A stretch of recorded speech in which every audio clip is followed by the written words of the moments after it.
Magtitiis sa makeshift classroom sa maraming estudyante sa lalawigan ng Cebu. Hanggang ngayon kasi hindi pa napapalitan o nakukumpuni ang maraming silid-aralang napinsala ng kalamidad noong nakaraang taon. Makibalita tayo live kay Vic Serna ng GMA Cebu. Vic. Mark, unang araw ng pasukan pero problema pa rin dito sa Cebu ang mga napinsalang paralan na hindi pa naayos hanggang ngayon. Isa naman ang bayan ng Tabugon sa mga napinsala ng Bagyong Yolanda dito sa Northern Cebu. Karamihan sa mga paralan dito nawasak.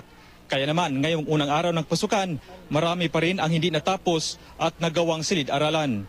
Nandito tayo ngayon sa Ilihan Elementary School, Integrated School dito sa bayan ng Tabugon. Ito ay mga 80 kilometers from Cebu City. Maraming mga estudyante ang naka-enroll ngayon, mga umabot na sa 800 na mga estudyante. Kaya hindi nakasya sa mga paralan dahil nasira ang kanilang ilang silid-aralan sa Bagyong Yolanda. Nandito tayo ngayon sa isang classroom na may mahigit 80 ka mga estudyante ang nasa loob ng silid-aralan.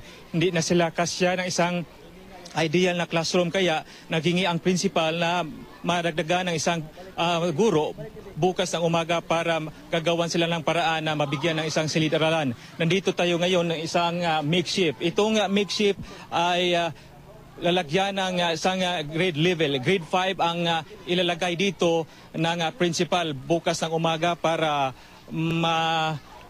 maiwasan yung overpopulated ng ibang classroom. Itong makeshift ngayon ay ginagawang budiga ng mga construction company, kaya hindi pa sila nakapag-klase dito ang mga grade 5 level ngayon umaga.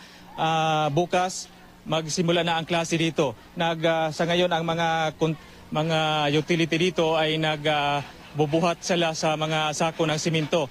At sa kabila naman dito, isa pang stage ang gusto ng principal na lalagyan pa ng isang classroom. Ang problema, kulang sila ng guro. So kaya nag-request sila sa Division Office ng Cebu para magdagdag ng guro. Mark?